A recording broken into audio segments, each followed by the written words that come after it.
E é isso aí, vamos nessa. Deus é bom demais. Mais uma vez a gente vai aqui compartilhar e ser compartilhado por Jesus, né? Aprender mais dele. Hoje eu quero falar aí com você sobre desejar ou deseje os resultados que só Jesus pode ter. Amém, gente? Ele é nosso Salvador, ele foi que veio até a Terra e nos mostrar o caminho, né? Ele veio e se tornou, Coríntios está dito lá que ele se tornou para nós sabedoria de Deus, salvação, redenção e santificação.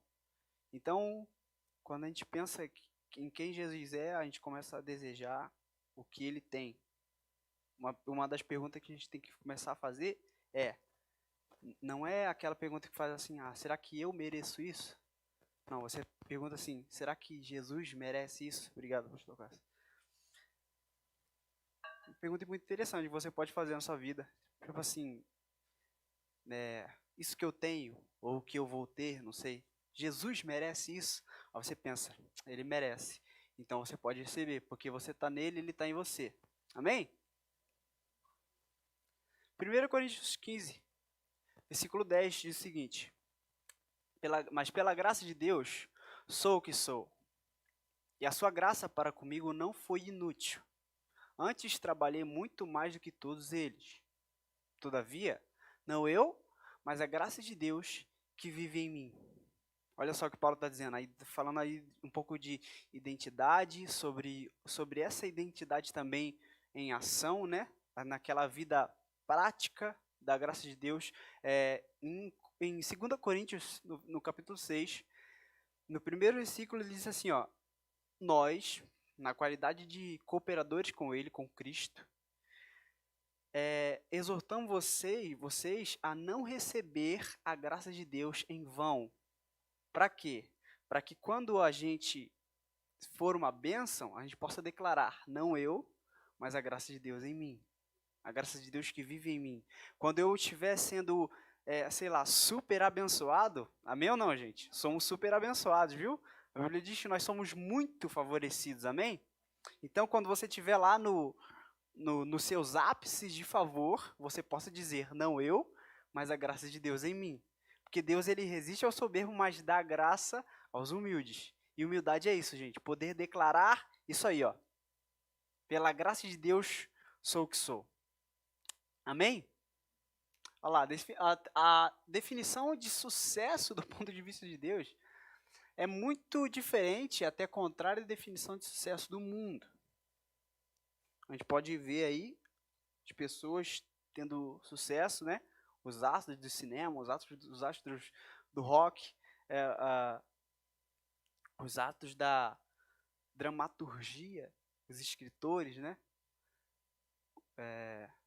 Que tem muito sucesso, mas como é que Deus vê? Como Deus enxerga uma pessoa sendo o que qualifica essa pessoa a ser bem-sucedida? A grana que ela tem ou outra coisa? Que seria isso aqui, 1 Coríntios 1, 26 e 27. Irmãos, contemplai a vossa vocação. Olha o que Paulo está dizendo. Pois não foram convocados muitos sábios, de acordo com os critérios humanos, nem muitos poderosos, nem tampouco nobres. Pelo contrário, Deus escolheu justamente o que para o mundo é insensatez para envergonhar os sábios. E escolheu precisamente o que o mundo julga fraco para ridicularizar o que é forte. Tá entendendo? Quem Deus chama para essa nova vida? Interessante pensar que quando Jesus esteve aqui na Terra, todas as pessoas que receberam o milagre de Jesus ou que teve a vida transformadas, nem o deles, ou os próprios discípulos que ele chamou, nem o deles eram pessoas renomadas, né? No passado, Mateus era um publicano, cobrador de impostos. Pedro era só um pescador. Tomé era alguém totalmente incrédulo, né? entre outros. Mas, para você entender isso, olha o que Paulo está dizendo aí. Pelo contrário, Deus escolheu justamente o que para o mundo é insensatez. Como Zaqueu. Zaqueu, o cara lá de pequena estatura, que subiu no sicômoro para tentar ver Jesus. Jesus disse para ele, desce daí depressa que eu vou para sua casa. E os fariseus e o povo ficou injuriado com Jesus, por quê? Porque sabiam quem era Zaqueu. Alguém cobrador de impostos, que era um traidor lá do lugar de onde ele vivia, mas mesmo assim, alguma coisa aconteceu lá na sala da casa de Zaqueu, depois que eles comeram, ou enquanto eles comiam, não sei o que aconteceu lá, a gente só vai saber isso quando subir ao céu, né? Quando encontrar com o Zaqueuzinho lá, um molequinho pequenininho, pergunta pra ele, Zaqueu, como é que foi aquele encontro com Jesus lá? Né? Ele se levanta no meio de todo mundo e fala, Jesus, é o seguinte, de todo mundo que eu roubei, vou devolver, são 4 vezes mais que ele fala, e para todo mundo que eu soneguei, vou devolver tudo. Vou abrir mão de tudo. E aí Jesus fala assim, ó, hoje salvação aconteceu nessa casa. Mas quem recebeu essa salvação? Publicano, o maioral dos pecadores, né? Tem uma tradução que diz que Zaqueu era um maioral dos publicanos, um pecador da pior espécie. Quando você deixar de depender de você, até mesmo de outras pessoas, e passar a depender de Jesus, de seu favor imerecido, você começará a ter os resultados que Jesus tem. Tem alguém querendo ter resultados na vida? Sim ou não? Sim, né? Natural, né? A gente desde pequeno, a gente, é, por mais que seja uma forma inconsciente às vezes, a gente busca por obter sucesso, né? Conforme a gente vai crescendo, a gente vai querendo mais, né? Mas, quando a gente começa a ter esse relacionamento com Jesus, quando a gente começa a entender a nova aliança, a gente entende que a gente está inserido, por meio de Jesus, nós estamos inseridos em uma nova aliança, onde diz, Jesus me ajuda assim, ó, sem mim, nada podeis fazer.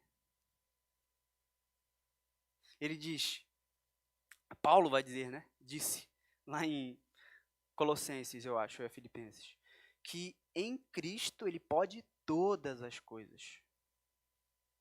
Então, deixar de depender de nós. Na verdade, maturidade é isso, gente. Entenda uma coisa, maturidade não é eu crescer, ser muito conhecimento da Bíblia, conhecimento de várias coisas, que seja lá o que sejam elas, e a respeito de Deus, e ser o cara. Não, maturidade é eu depender mais de Jesus e menos de mim.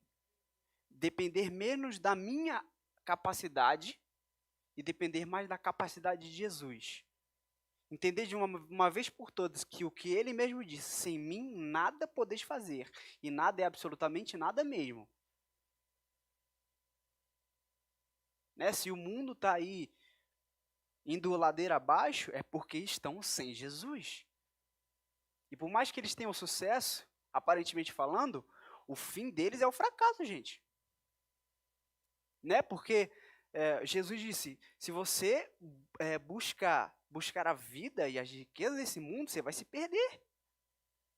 Mas aquele que abrir mão disso, vai ganhar a vida. Porque é assim que Jesus vê. Ele não vê alguém, nós sermos desapegados desse mundo. Né? Que nem a gente leu antes ali, a parábola da grande ceia, onde o Senhor, que no caso representa Deus, manda Jesus para o mundo e fala assim, ó, convida lá as pessoas. Alguns dão algumas desculpas, aí ele volta, fala com o Senhor fica injuriado e fala assim, cara, agora é o seguinte, vai lá e chama. Os que para o mundo são insensatez. Chama esses. Chama os mendigos, as prostitutas, chama lá os doentes, os cegos, os surdos, os coxos, porque são esses que eu quero. Aí Jesus vem e confirma dizendo assim, eu vim para os doentes. Os sãos não precisam de médico. Eu vim para esses. Eu vim para resgatar o perdido. Eu vim para ajuntar, ele mesmo diz, eu vim para ajuntar as ovelhas perdidas do pasto do meu Senhor. Aleluia. Amém ou não, gente? Importante lembrar que somos gente da nova aliança. Nossa fonte principal é o Novo Testamento, onde a nova aliança está assim explícita, né? A gente costuma dizer que no Velho Testamento, Jesus está implícito que fala, né? Está lá, por assim dizer, escondido. Muito legal você, antes de ler qualquer coisa do Antigo Testamento, tenha firme bases do Novo. Mais especificamente ainda das cartas de Paulo, as cartas paulinas, onde ali ele revela o genuíno evangelho.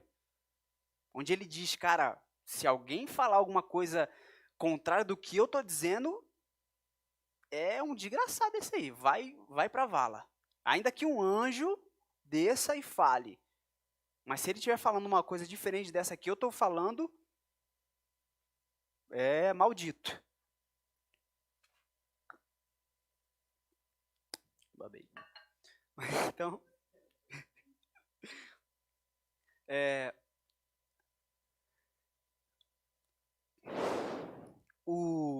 não estou falando que não estou descartando, né, o valor do Antigo Testamento. Tem versos, minha Bíblia está até aberta aqui em Isaías, um verso que, na verdade, é sacanagem falar isso, né? Isaías é considerado o quinto evangelho, né? Então, comi bola aqui agora. Mas falando, Jeremias, por exemplo, né? Eu gosto muito de Jeremias, livro de Jeremias. Esther, um livro super interessante, que não fala o nome de Deus, nem de Jesus, nem do Espírito Santo, mas uma história incrível, onde você vê o favor de Deus na vida da Esther. Na vida de Esther. É Esther, né, gente? O nome do livro é Esther, né? Tinha que ser Esther, a protagonista. Mas, não descartando, né? Mas entendendo, eu só entendi que no livro de Esther ali, apesar de não ter o nome de Deus, nem de Jesus, nem do Espírito Santo, nem falar em termos espirituais, né, por assim dizer, eu entendi que ali tinha o favor de Deus na vida dela, porque, cara, assim que eu me converti, eu segui o exemplo do pessoal da igreja, né? Eu lembro até que foi o Léo que me falou, cara, começa a ler João, depois ler Efésios, depois, sei lá qual carta que ele falou, só sei que as duas primeiras cartas que eu li da Bíblia foi João e Efésios. E ali já consegui, graças a Deus, uma base muito firme sobre a nova aliança, sobre o que é a vida na nova aliança. Então, nossa fonte principal é o Novo Testamento, gente. Amém? Onde a nova aliança está ali na lata. Jesus mesmo disse, quando ele vai distribuir a ceia, ele fala assim, esse é o meu corpo, que é dado em favor de vocês. Comam todos. Depois ele fala, esse é o sangue, esse cálice é a nova aliança. Meu sangue derramado em favor de vocês também, que perdoa todos os pecados. Tá entendendo? Isso está no Novo Testamento, gente. Certo? Então, a nossa aliança é a aliança da graça e não a da lei, gente. Entenda que existe um período, certo? Toda a história, né? São por períodos. A nossa própria vida são por períodos, né? A gente passa por um período de um trocinho que sai do pai, vai para o útero da mãe e se desenvolve, vira um fetinho, um fetolino, e vira um nenenzinho, depois nasce, ainda é um bebê e vai crescendo, é um ciclo. E esse ciclo foi o ciclo da lei, onde foi dada aos judeus, no Monte Sinai, certo? Para eles. E esse tempo se foi, tanto que Paulo está dizendo aí, ó, porque o término da lei é Cristo, nós temos Cristo, Cristo veio a nós, amém, gente? Para a justiça, justificação diante de Deus de todo aquele que crê, Romanos 10, 4. Certo? Então, o término daquele período é Cristo. Quando Cristo veio, a nova aliança veio. João diz o seguinte, João 1, acho que 17. Que a lei foi dada por Moisés, mas a graça e a verdade veio por Jesus. Veio, graça e verdade veio, não foi dada, mas veio em pessoa. Certo? Olha aí, Romanos 5,17, da Bíblia Amplificada, olha que legal. Por quê? Se por causa da transgressão de um homem, lapso, ofensa, a morte reinou por aquele, muito mais certamente aqueles que recebem a graça transbordante de Deus, favor imerecido, e o dom gratuito da justiça, colocados em posição correta com Ele mesmo, reinarão como reis na vida. Está falando de mim e de você, gente, diga amém aí. Através do único homem, Jesus Cristo, o Messias ungido. Tá entendendo? Então, falando de novo do nosso contexto de nós estamos em Cristo. A nossa vida, eu gosto até de falar isso sempre, em Colossenses está dito lá, Paulo disse, que a nossa vida está em Deus, ou em Cristo, escondida em Deus. Cara, nada pode nos separar. Ele mesmo disse também, em Romanos 8, que nada, absolutamente nada, pode nos separar do amor de Deus que está em Cristo Jesus. Amém? Então, por causa da transgressão de Adão, foi lá o lapso de ofensa, a morte reinou por Adão, muito mais certamente aqueles que somos eu e você, que recebemos a graça transbordante de Deus, favor imerecido, o dom gratuito da justiça, colocados em posição correta com Ele mesmo, reinarão como reis na vida, aqui nessa terra, amém? Amém ou não? Através do único homem, Jesus Cristo, o Messias, o ungido. Reinar através de Jesus. Entender que eu estou inserido em Cristo, sem Ele eu nada posso fazer. Então, quando eu oro, é Jesus orando. Quando eu abençoo uma pessoa, é Jesus abençoando essa pessoa. Quando eu faço qualquer coisa, Atos 17, olha o que Atos diz aqui, ó. Versículo 28, pois nele vivemos e nos movemos e existimos. Em Cristo nós vivemos, nos movemos e existimos. Está entendendo a profundidade disso? Gente, isso aqui é a nova aliança. Essa é a nossa vida. E isso é porque Deus nos ama. Pelo favor imerecido. A gente leu em Coríntios, não foram chamados muitos sábios, segundo os critérios humanos, nem as pessoas de alta escala. Não. Por isso que hoje eu e você estamos aqui, amém, gente? Aleluia, glória a Deus por isso. Obrigado, Jesus, por me escolher. É uma grande honra, cara, poder ser embaixador do reino. Gente, olha que loucura, olha que quão grande graça é sermos nós embaixadores do reino. Amém? Não são nossas qualificações que nos fazem ter sucesso, mas o fato de Jesus estar conosco. Nele nos movemos e existimos. Estamos nele, inseridos nele. Ele está em nós, nós estamos nele. Amém, gente? Posso mudar? Olha aí, o mesmo verso de semana passada, Gênesis 39, 2 e 3. E vou até compartilhar uma coisa com você que, enquanto eu lia isso hoje, Deus me falou uma coisa muito legal. Ora, Yahweh, o Senhor, estava com José, que em tudo teve êxito, em tudo teve sucesso, amém, gente? E passou a morar na casa do seu senhor egípcio.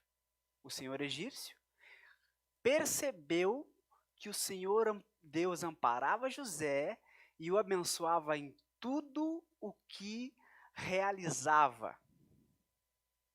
Gente, isso aqui é muito forte se você trazer para o tempo de hoje, né? Beleza, José ele servia lá na casa de Potifar e servia, né? Ele era lá ele era escravo, foi vendido como escravo pelos próprios irmãos. Beleza. Imagina que cara, ele simplesmente servia e Deus amparava ele em tudo. Se a Bíblia está dizendo que em tudo o que ele realizava, Deus o abençoava e o amparava, é tudo mesmo. Até na hora de, sei lá, dele varrer o chão, Deus estava amparando esse cara. E isso é assim com a gente também, gente. Alguém recebe isso aí? Porque Jesus está conosco. E aí por muitas vezes no início da minha conversão, eu ia lá para minha casa pensando, né? Como é que eu vou evangelizar os meus irmãos, né? Os meus amigos e tal. E aí, oh, Glória, não faz isso comigo não. Aí, o que eu pensei? O que eu pensei não. Enquanto eu li isso aí, eu falei assim, cara, o senhor egípcio. Aí eu falei semana passada, né? Que ele era um homem natural e naturalmente, alguém natural, eu não sei se é Paulo ou Jesus que disse que o homem natural não discerne bem as coisas, né? Mas o homem espiritual que, como é que é? Não discerne nada, né? Mas olha que interessante isso, né? Fala que nem o pastor Paulo aqui. Olha que interessante isso aqui. Olha que interessante. O senhor egípcio percebeu que o Senhor Deus amparava José e o abençoava em tudo que realizava. Aí eu pensei, né? Cara, para que eu, sei lá, evangelize alguém, falando da minha própria casa, para que eu chegue lá, eu não preciso especificamente falar de Jesus. Eu preciso simplesmente viver como eu sou. Eu sei que eu sou abençoado, porque Jesus vive em mim, então eu só preciso ser uma benção lá. Eu não benção, né? Eu só preciso ser uma bênção lá. Eu não preciso pegar a Bíblia e começar a querer ler para eles. Não, cara, o simples fato de eu sentar na mesa, como eu gosto de fazer de manhã, pegar um café quente e começar a ler ali, isso aí já é, assim, por assim dizer, o suficiente. O simples ato de eu lavar uma louça na minha casa, minha família vai perceber que o Senhor me ampara nisso. Isso é uma forma de evangelizá-los. Isso foi revelador para mim hoje. A próxima vez que eu for lá, já vou com sebo nas canelas. Já vou com fogo nos pés, já, porque é o seguinte. Eu sei que a batata deles estão assando, gente. E assim como de cada familiar seu também, que se você tem alguém que não crê ainda, é o seguinte, a batata dele está assando. Está escrito aí na Bíblia, crê no Senhor e será salvo. Está até aqui, né? Aqui, ó, capítulo 16, versículo 31. Crê no Senhor Jesus e será salvo você e a sua casa. É isso. Amém, gente? Saiu um pouquinho do que eu queria falar, mas vamos continuar. Pegou isso aí? Tá tudo certo, então. Ó, eu não quero viver os resultados das minhas orações, tá? Meio loucura isso que eu tô falando, né? Meio doideira. Mas lembra quando eu disse que quando eu oro não sou eu que estou orando? É Jesus quem está falando. Quando eu vou cara, eu não tenho acesso a Deus. Eu não. Sem Jesus, não. Por isso que eu tenho que estar em Cristo. É em Cristo que eu sou nova criatura. Fora dele, velha. Em Cristo, nova. Amém ou não? Então, entendendo isso, que eu me movo em Cristo, cara, eu não quero simplesmente com o meu intelecto ou com a minha sabedoria, orar a Deus e ter essa oração respondida. Ainda que essa oração seja boa, tá? Ainda que eu ore para Deus te abençoar. Eu não quero que Ele te abençoe porque eu orei por você. Eu quero que Ele te abençoe porque Jesus orou por você. Amém, gente? Olha só, Jesus orou por mim, se entregou por mim, venceu por mim, me fez filho, perdoado e o mais amado, preferido, né? E o mais amado, e me entregou a verdadeira vida, e dia após dia, me garante isso. Cara, Jesus é o cara, né? Amém ou não, gente? É só o que eu tô querendo dizer para você aqui nessa noite. Que, gente, tá na Bíblia. Falar que nem o irmão, era o Francisco que falava, né? Tá na Bíblia, gente. A gente leu aí, José, porque o Senhor era com ele, o que ele fazia ia bem. Ia bem. Salmo, né? O Salmo 1 diz lá que nós, não nos ajuntando com os escarnecedores ou com as pessoas que não estão nem aí para nada, mas me relacionando com Jesus, meditando na palavra, serei como palmeira. Eu tenho que ir lá. Já estou aqui já. Olha só.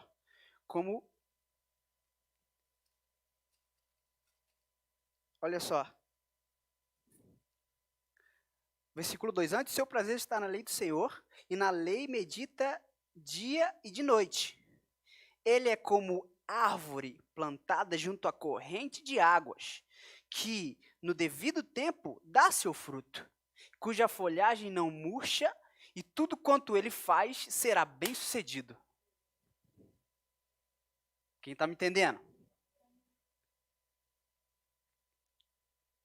Jesus, gente. Jesus vivendo em mim, eu vivendo em Jesus. Assim como Paulo diz, essa vida que eu vivo hoje, não vivo mais eu, mas Cristo é quem vive em mim. E essa vida que tenho, eu tenho ela pela fé. Fé no Filho de Deus. Eu quero viver dos resultados de Jesus, amém, gente? As orações de Jesus. Um dia Jesus orou por mim, por nós, João 17. Ele disse, eu me santifico por vocês. Olha que legal, gente. Jesus se santificou por nós. O que significa que, enquanto eu estou lendo a Bíblia, que é o processo de renovação da minha mente, a meditação na palavra, sim, eu estou no processo de santificação, mas é Jesus quem está ali comigo me santificando. Ou se santificando por mim, amém, gente? Nós somos insuficientes, gente. Isso parece clichê, né? Para mim, por muitas vezes, isso aí me pareceu um clichê. Isso aqui também. Jesus é suficiente. Alguém crê nisso? Mas isso aqui, por favor, não é um clichê. Não é algo que, assim como aquela frase, né? Jesus te ama. Não, isso não é um clichê, cara. É verdade. É verdade. Ele disse, eu vos amei assim como o Pai me amou.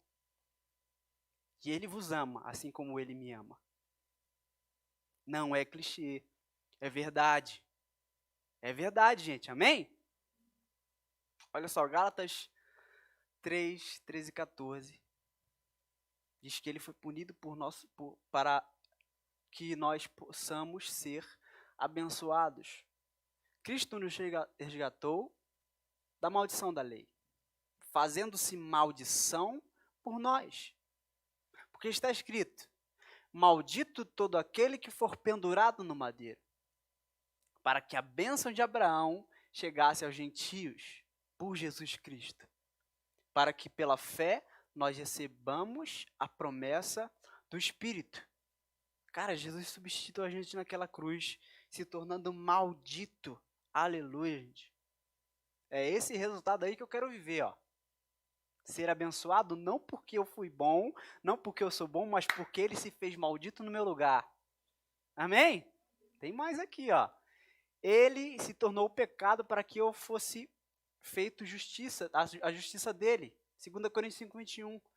Aquele, Jesus, que não conheceu o pecado, Deus o fez pecado por nós, para que nele fôssemos feitos justiça de Deus. Ei, somos justiça porque ele se fez pecado.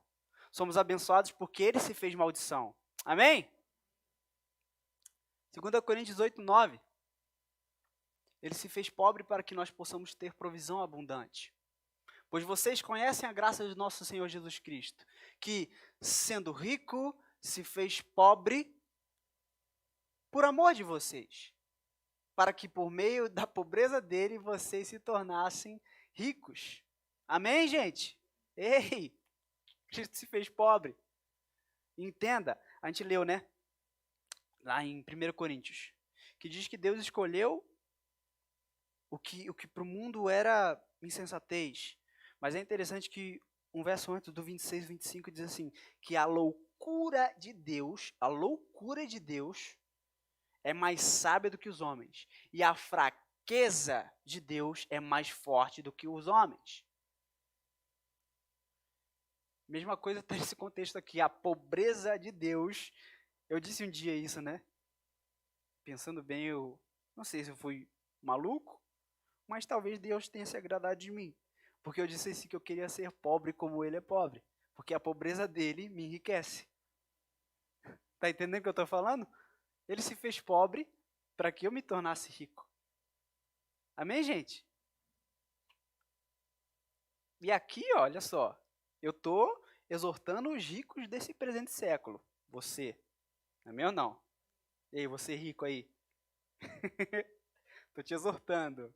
Amém? Você que tem aí bilhões na conta. Você que tem aí aquela baita grana debaixo do colchão. Amém ou não? Ih, ninguém recebe. Eu recebo tudo então, aleluia.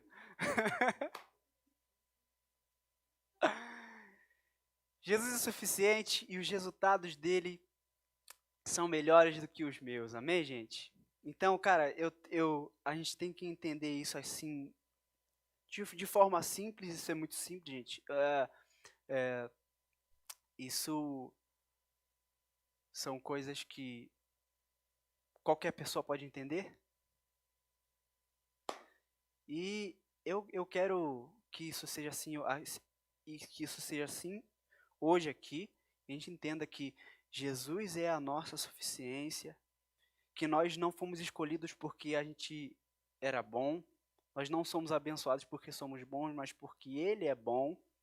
Amém? Então, nós estamos nele, ele está em nós nos movemos nele. Entenda, gente, agora, quando você sair daqui hoje, saia com essa visão, que você se move em Cristo, que ele se move em você.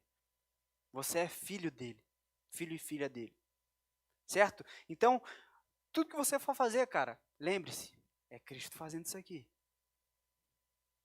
É Cristo quem está olhando, um simples olhar, cara. É Cristo quem está olhando para essa pessoa. Porque Cristo vive em você e você vive em Cristo. Amém? Isso aí, fica de pé, a gente vai orar.